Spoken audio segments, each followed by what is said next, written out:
ನಮಸ್ಕಾರ. Episode 3 desktop to ಸೆಕ್ಸ್ಟಾಪ್.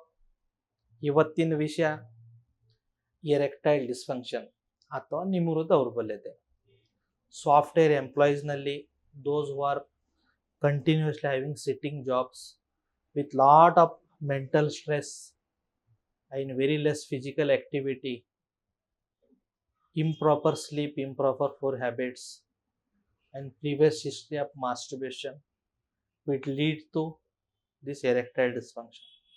Erectile dysfunction andre ಏನಂದ್ರೆ a person unable to achieve erection, ರಕ್ತ ಬರ್ತಾ ಇಲ್ಲ ಪೆನಿಸ್ನಲ್ಲಿ ಅಥವಾ ರಕ್ತ ಬರ್ತಾ ಇದೆ but unable to hold it for longer period, ಜಾಸ್ತಿ ಟೈಮ್ ವರೆಗೆ ಅದನ್ನ ಹೋಲ್ಡ್ ಮಾಡಕ್ ಆಗ್ತಾ ಇಲ್ಲ, ತುಂಬಾ ಸ್ಟ್ರಾಂಗ್ ಆಗಿ ಹಿಡಿಯಕ್ ಆಗ್ತಾ ಇಲ್ಲ ಅಂದ್ರೆ ಅದು ಎರೆಕ್ಟೈಲ್ ಡಿಸ್ಫಂಕ್ಷನ್ ಅಂತೀವಿ. ಇದಕ್ಕೆ ಮಲ್ಟಿಪಲ್ ಕಾಜಸ್ ಇರುತ್ತೆ. First cause hormonal imbalance. Again testosterone low ಆದ್ರೆ, ಹಾರ್ಮೋನಲ್ ಇಂಬ್ಯಾಲೆನ್ಸ್ ಆದ್ರೆ ಉದ್ರೇಕ ಕರೆಕ್ಟ್ ಆಗಿ ಬರಲ್ಲ. ಎರಡನೇದು ವ್ಯಾಸ್ಕುಲರ್ ಕಾಸ್. ರಕ್ತ ಧಮನಿಗಳಲ್ಲಿ ಏನ್ ಬಾಡಿನಲ್ಲಿ ರಕ್ತ ಸಪ್ಲೈ ಆಗುತ್ತೆ ಅಲ್ಲ, ಹಾರ್ಟ್ ದಿಂದ ಇಡೀ ಬಾಡಿಯಿಂದ ತಿರ್ಗಾ ಹಾರ್ಟ್ಗೆ ಹೋಗೋದಲ್ಲ, ಈ ಧಮನಿ ಒಳಗಡೆ ಕೊಲೆಸ್ಟ್ರಾಲ್ ಏನಾದರೂ ಜಮಾ ಇತ್ತು. ಈ ಲಾಂಗ್ ಸ್ಟ್ಯಾಂಡಿಂಗ್ ಡಯಾಬಿಟೀಸ್ ಇಂದ ವೆಸಸ್ ಇನ್ನರ್ ಲೇಯರ್ ಎಂಡೋಥಿಲಿಯಲ್ ಟಿಶ್ಯೂಸ್ ಇರೋದಲ್ಲ, ಅದರ್ ಲೇಯರ್ ಡ್ಯಾಮೇಜ್ ಆಗಿಬಿಟ್ಟು ನೈಟ್ರಿಕ್ ಆಕ್ಸೈಡ್ ಏನು ಗ್ಯಾಸ್ ಉತ್ಪತ್ತಿ ಆಗುತ್ತೆ. ಆ ಗ್ಯಾಸ್ದಿಂದಾನೇ ನಿಮಗೆ ಏನಾಗುತ್ತೆ, ಎರೆಕ್ಷನ್ ಹಾರ್ಡ್ನೆಸ್ ಫೀಲ್ ಆಗುತ್ತೆ. ಅದು ಡ್ಯಾಮೇಜ್ ಆದ್ರೂ ಏನಾಗುತ್ತೆ, ನಿಮಗೆ ಎರೆಕ್ಷನ್ ಸಮಸ್ಯೆ ಆಗುತ್ತೆ. ಸೊ ಎರಡನೇದು ವ್ಯಾಸ್ಕುಲರ್ ಕಾಸ್. ಫಸ್ಟ್ ಹಾರ್ಮೋನಲ್ ಆಯಿತು, ಸೆಕೆಂಡ್ ವ್ಯಾಸ್ಕುಲರ್ ಆಯಿತು, ಥರ್ಡ್ ನ್ಯೂರೋಜೆನಿಕ್ ಅಂದರೆ ಈ ಕರೆಂಟ್ ಸಪ್ಲೈ ಮಾಡುವ ನರಗಳಿರುತ್ತೆ, ಅದು ಸ್ಯಾಕ್ರಲ್ ಪ್ಲೆಕ್ಸಸ್ ಇಂದ ಸ್ಪೈನಲ್ ಕಾರ್ಡ್ದಿಂದ brain, again brain to spinal cord ಇಂದ ಸ್ಯಾಕ್ರಲ್ ಪ್ಲೆಕ್ಸಸ್ ಆರ್ಡರ್ ಮಾಡೋದೆ ಪೆನಿಸ್ಗೆ ನೈಟ್ರಿಕ್ ಆಕ್ಸೈಡ್ ರಿಲೀಸ್ ಮಾಡೋಂಥ ಉದ್ರೇಕ ಬರೋಕ್ಕೆ. ಆ ಪಾತ್ವೇನಲ್ಲಿ ಡ್ಯಾಮೇಜ್ ಆಗಿದೆ. ಬಿ ಕಾಂಪ್ಲೆಕ್ಸ್ ಡೆಫಿಷಿಯನ್ಸಿ ಇದೆ, ವೈಟಮಿನ್ ಡಿ ಡೆಫಿಷಿಯನ್ಸಿ ಇದೆ, ಆಲ್ಕೋಹಾಲಿಕ್ ಇದ್ದೀರಾ, ಸ್ಮೋಕರ್ ಇದ್ದೀರಾ, ಇಂಥ ಕಂಡೀಷನಲ್ಲಿ ಏನಾಗುತ್ತೆ, ಸ್ಮೋಕಿಂಗ್ನಲ್ಲಿ ಬಾಡಿನಲ್ಲಿ ವೆಸಲ್ಸ್ ತುಂಬ ಸ್ಮೂತ್ ಇರಬೇಕು, ಹಾರ್ಡ್ ಆಗಿಬಿಡುತ್ತೆ. ಅದರಿಂದ ನಿಮಗೆ ಎರೆಕ್ಷನ್ನಲ್ಲಿ ಸಮಸ್ಯೆ ಆಗುತ್ತೆ. ಅದು ನರ್ವ್ ಪ್ರಾಬ್ಲಮ್ದಿಂದ ಅಥವಾ ನ್ಯೂರೋಜೆನಿಕ್. ಆಮೇಲೆ ನಾಲ್ಕನೇದು ಏನಂದರೆ, ನಿಮಗೆ ಮೇನ್ಲಿ ಎರೆಕ್ಷನ್ ಬರ್ತಾ ಇಲ್ಲ ಅಂದರೆ ಬಾಡಿನಲ್ಲಿ ಆಗುವ ಬದಲಾವಣೆ ಏನು? On off sudden weight gain, fat, obesity, ಅದು ಹೈ ಕಾರ್ಟಿಜಾಲ್ದಿಂದ ಆಗಿದ್ದಿರುತ್ತೆ. ಸಮ್ಟೈಮ್ ಥೈರಾಯ್ಡ್ ಪ್ರೊಫೈಲ್ನಲ್ಲಿ ಇಂಬ್ಯಾಲೆನ್ಸ್ ಆಯಿತು, ಅದರಿಂದ ಆಗುತ್ತೆ.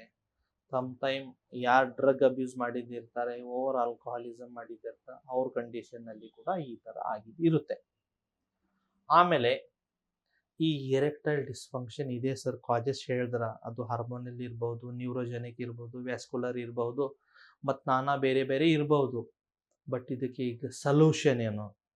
ಸೊಲ್ಯೂಷನ್ ಡೆಫಿನೆಟ್ಲಿ ಹೇಳ್ತೀನಿ. ಬಟ್ ಫಸ್ಟ್ ಸ್ವಲ್ಪ ಈ ಎರೆಕ್ಷನ್ ಅಂತ ಈ ಮೆಕ್ಯಾನಿಸಮ್ ಏನಿದೆಯಲ್ಲ, ಇದ್ರ ಬಗ್ಗೆ ಸ್ವಲ್ಪ ಬ್ರೀಫ್ಲಿ ಹೇಳ್ತೀನಿ. ಆಲ್ರೆಡಿ ಇದ್ರ ಬಗ್ಗೆ ಸಾಕಷ್ಟು ನಂದು ವಿಡಿಯೋ ಇದೆ, ಬಟ್ ಬ್ರೀಫ್ಲಿ ಹೇಳ್ತೀನಿ. ನೀವು ಸೆಕ್ಸ್ ಮಾಡ್ಬೇಕಂತ ಇಚ್ಛೆ ಉತ್ಪತ್ತಿ ಆಯಿತು, ನಿಮ್ಮ ಪಾರ್ಟ್ನರ್ ನೋಡಿದ್ರ, ಟಚ್ ಮಾಡಿದ್ರ, ಕಿಸ್ ಮಾಡಿದ್ರ, ಹಾಗೆ ಮಾಡಿದ್ರ, ಈ ಕಣ್ಣಿಂದ, ಈ ಕೈದಿಂದ sensation slowly it will go to the ಬ್ರೈನ್ನಲ್ಲಿ ಹ್ಯಾಪಿ ಹಾರ್ಮೋನ್ಸ್ ರಿಲೀಸ್ ಆಗುತ್ತೆ. ಅದು ಡೊಪಾಮೈನ್ ಇರ್ಬೋದು, ನಾನ್ ಅಡ್ರಿನಲಿನ್ ಇರ್ಬೋದು, ಇವೆಲ್ಲ ಹ್ಯಾಪಿ ಹಾರ್ಮೋನ್ಸ್ ಏನು ಮಾಡುತ್ತೆ, ಸ್ಪೈನಲ್ ಕಾರ್ಡ್ಗೆ ಆರ್ಡರ್ ಕೊಡುತ್ತೆ, I am going to have pleasure ಅಂತ. ಈ ಸ್ಪೈನಲ್ ಕಾರ್ಡ್ ಸ್ಲೋಲಿ ಏನಾಗುತ್ತೆ, ಸ್ಯಾಕ್ರಲ್ ಪ್ಲೆಕ್ಸಸ್ ಹತ್ರ ಹೋಗ್ಬಿಟ್ಟು, ನೋಡಪ್ಪ ನನಗೆ ಸೆಕ್ಸ್ ಮಾಡಬೇಕಂತ ಇಚ್ಛೆ ಆಗ್ತಾ ಇದೆ, ಮುಂದೆ ತಿಳಿಸು ಅಂತ. ಈ ಸ್ಯಾಕ್ರಲ್ ಪ್ಲೆಕ್ಸಸ್ ಏನು ಮಾಡುತ್ತೆ, ಮುಂದೆ ಹೋಗ್ಬಿಟ್ಟು ಪೆನೈಲ್ ನರ್ವ್ಸ್ದಿಂದ ಪೆನಿಸ್ ವೆಸಲ್ನಲ್ಲಿ ಏನು ಮಾಡುತ್ತೆ, ನೈಟ್ರಿಕ್ ಆಕ್ಸೈಡ್ ಅಂತ ಈ ಗ್ಯಾಸ್ ಏನೋ ಇದನ್ನ ರಿಲೀಸ್ ಮಾಡುತ್ತೆ. ಗ್ಯಾಸ್ ರಿಲೀಸ್ ಆದ ತಕ್ಷಣ ಫುಲ್ ರಕ್ತ ತುಂಬಕ್ಕೆ ಸ್ಟಾರ್ಟ್ ಆಗುತ್ತೆ. ಬ್ಲಡ್ ಪೆನಿಸ್ನಲ್ಲಿ ತುಂಬ್ತಾ ಅಲ್ಲಿ 2 ವಾಲ್ಸ್ಗಳಿರುತ್ತೆ, ಅದು ಕ್ಲೋಸ್ ಆಗ್ಬಿಡುತ್ತೆ. ಟಕ್, ಅದು ಕ್ಲೋಸ್ ಆದಮೇಲೆ ಪೆನಿಸ್ ಹಾರ್ಡ್ ಇರುತ್ತೆ. ಅವಾಗ ನೀವು ಸೇರ್ತೀರಾ ಒಂದು 3 ಮಿನಿಟ್ಸು, 4 ಮಿನಿಟ್ಸು, 5 ಮಿನಿಟ್ಸ್, 6 ಮಿನಿಟ್ಸು. ಅವಾಗ ಒಂದು ಹೈಯೆಸ್ಟ್ ಫಾರ್ಮ್ನಲ್ಲಿ ಆರ್ಗ್ಯಾಸಮ್ ಅಂತೀವಿ ನೋಡಿ. ಸೆಕ್ಸ್ ಮಾಡ್ತಾನೆ ಎಲ್ಲಕ್ಕಿಂತ ಲಾಸ್ಟ್ ಏನು ಸುಖ ಸಿಗುತ್ತಲ್ಲ, ಆ ಸುಖ ಸಿಕ್ಕಿದಾಗ ಬ್ರೈನ್ಗೆ ರಿಲ್ಯಾಕ್ಸ್ ಆಗುತ್ತೆ, ಅಯ್ಯಪ್ಪ ಸಾಕೀಗ ಬಿಡು ಅಂತ. ಆಮೇಲೆ ಅಗೇನ್ ಅದು ಬ್ರೈನ್ದಿಂದ spinal card, spinal sacral plexus ಮತ್ತು ಪೆನಿಸ್ ಔಟ್ ಅಂದ್ಬಿಡುತ್ತೆ. ಔಟ್ ಅಂದಮೇಲೆ ವೀರ್ಯ ಹೊರಗಡೆ ಬರುತ್ತೆ. ಹೊರಗಡೆ ಬಂದಮೇಲೆ ತಾವು ಸುಸ್ತಾಗ್ಬಿಟ್ಟು ಮಲಗಿದ ತಕ್ಷಣ ನಿದ್ದೆ ಬಂದ್ಬಿಡುತ್ತೆ. ಯಾಕಂದರೆ ಅದು ಒಂದು ತುಂಬ ಎನರ್ಜೆಟಿಕ್ ಆ್ಯಕ್ಟ್ ಅದು. ಸೊ ಈ ಥರ ಇದು ಕೆಲಸ ಮಾಡೋದೆ. ಬಟ್ ಏನಾಗ್ತಾ ಇದೆ, ಇದು ಸ್ವಲ್ಪ ಇವೆಲ್ಲ ಕಾಸಸ್ದಿಂದ ಈ ಸುಖ ನಿಮಗೆ ಅನುಭವಿಸೋಕೆ ಆಗ್ತಾ ಇಲ್ಲ. ಸೊ ಇದನ್ನ ಏನೇನು ಮಾಡ್ಬೋದು? ಫಸ್ಟ್ ಆ್ಯಂಡ್ ಫಾರ್ಮೋಸ್ಟ್ ಆಹಾರ ಪದ್ಧತಿನಲ್ಲಿ ಬದಲಾವಣೆ ಮಾಡಿ, ಜಂಕ್ ಅವಾಯ್ಡ್ ಮಾಡಿ. ಏನೇನು ಜಾಸ್ತಿ ತಿಂತೀರಾ ಅಂದರೆ ನುಗ್ಗೆಕಾಯಿ ಡ್ರಮ್ ಸ್ಟಿಕ್, ನುಗ್ಗೆಕಾಯಿ ಸೊಪ್ಪು, ನಾಟಿ ಹಸುವಿನ ತುಪ್ಪ, ಹಸಿ ಖರ್ಜೂರ ಡೇಟ್ಸು, ಮೊಳಕೆ ಹೊಡೆದಿದ್ದ ಕಾಳುಗಳು, ಅದರಲ್ಲಿ ಮೇನ್ಲಿ ಕಡಲೆ ಮತ್ತು ಹೆಸರು. ಆಮೇಲೆ ಇನ್ ಕೇಸ್ ಎಗ್ ತಿಂತೀರಿ ಅಂದರೆ ಡೈಲಿ 1-2 ಬಾಯ್ಲ್ಡ್ ಮೊಟ್ಟೆ, ಹಾಲು, ಮೊಸರು, ಮಜ್ಜಿಗೆ, ತುಪ್ಪ. ಬೇಸಿಗೆ ಕಾಲಿದೆ ಈಗ, ಕಲ್ಲಂಗಡಿ ಹಣ್ಣು, ಯಾಕಂದರೆ ಅದರಲ್ಲಿ ಸಿಟ್ರೋಲಿನ್ ಅಂಶ ಇರುತ್ತೆ. Citrulline is very good for nitric oxide production. ಆಮೇಲೆ ದಾಳಂಬ್ರೆ, ಆಮೇಲೆ ಕ್ಯಾರೆಟ್ಸು, ಬೀಟ್ರೂಟ್ಸು ಎಲ್ಲ ಚೆನ್ನಾಗಿ ತಗೊಳ್ಳಿ. ಆಮೇಲೆ ವಾರಕ್ಕೆ 1 ಸತಿನೋ 2 ಸತಿನೋ ಸ್ವಲ್ಪ ಈ ಥರ ಪೈಸಮ್ ಟೈಪ್ ಮಾಡಿ ಡ್ರೈ ಫ್ರೂಟ್ಸ್ ಹಾಕಿ ಒಂಥರ ಸ್ವೀಟ್ ಮಾಡಿಬಿಟ್ಟು ತಿನ್ನಿ.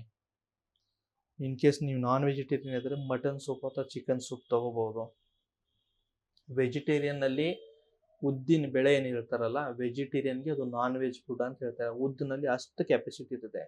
ಆಯುರ್ವೇದ ಚರಕ ಸಂಹಿತೆಯಲ್ಲಿ ಈ ವಾಜಿಕರಣ ಚಿಕಿತ್ಸೆ ಹೇಳುವಾಗ ಉದ್ದಿನ ಪ್ರಯೋಗ ತುಂಬ ಮಾಡಿದ್ದಾರೆ ಚರಕ ಮಹರ್ಷಿಗಳು. ಸೊ ಉದ್ದು ತಾವೇನು ಮಾಡಬೇಕು, ವಡೆ ರೂಪಾಂತರನಲ್ಲಿನೋ, ದೋಸೆ ರೂಪಾಂತರನಲ್ಲಿನೋ, ಬೆಳೆ ರೂಪಾಂತರನೋ ಉದ್ದನ್ನ ಚೆನ್ನಾಗಿ ಪ್ರಯೋಗ ಮಾಡಿ. ಆಮೇಲೆ ಒಣ ದ್ರಾಕ್ಷಿ, ಆಮೇಲೆ ಅಂಜೂರ, ಬಾದಾಮಿ, ಪಿಸ್ತಾಸು, ಆಪ್ರಿಕಾಟ್ಸು, ಬ್ಲೂಬೆರೀಸು ಚೆನ್ನಾಗಿ ತಿನ್ನಿ. ನೀವು ವಿಟಮಿನ್ B12 ಮತ್ತು ವಿಟಮಿನ್ D ಚೆಕ್ ಮಾಡಿ. ಅದು ಏನಾದರೂ ಕಡಿಮೆ ಇದ್ದರೆ ವಿಟಮಿನ್ ಡಿಗೆ ಸಪ್ಲಿಮೆಂಟ್ ತೊಗೊಳ್ಳಿ, ಅಥವಾ ಸನ್ಲೈಟ್ ಎಕ್ಸ್ಪೋಜರು, ವಿಟಮಿನ್ B12ಗೆ ಸಪ್ಲಿಮೆಂಟ್ಸ್ ತೊಗೊಳ್ಳಿ. ಎನರ್ಜಿ ಲೆವೆಲ್ ಚೆನ್ನಾಗಿ ಮಾಡ್ಕೊಳ್ಳಿ. ಹ್ಯಾಪಿ ಇರಿ, ನಗ್ನಗ್ತಾ ಇರಿ, ಸ್ಟ್ರೆಸ್ ಮಾಡ್ಕೋಬೇಡಿ, ಪ್ರಾಪರ್ ಸ್ಲೀಪ್ ಮಾಡಿ, ಒಳ್ಳೆಯ ವ್ಯಾಯಾಮ ಮಾಡಿ. ಬರುವ episodes again one of the important, ಅದರಲ್ಲಿ ಒಂದು ಟಾಪಿಕ್ ಬಗ್ಗೆ ನಾನು ಮಾತಾಡ್ತೀನಿ. ಸಾಫ್ಟ್ವೇರ್ ಎಂಪ್ಲಾಯ್ನಲ್ಲಿ 90% ಜನರಿಗೆ ಅದು ಪ್ರಾಬ್ಲಮ್ ಇರುತ್ತೆ. ಅದು ನೆಕ್ಸ್ಟ್ ಎಪಿಸೋಡ್ ನೋಡೋಣ.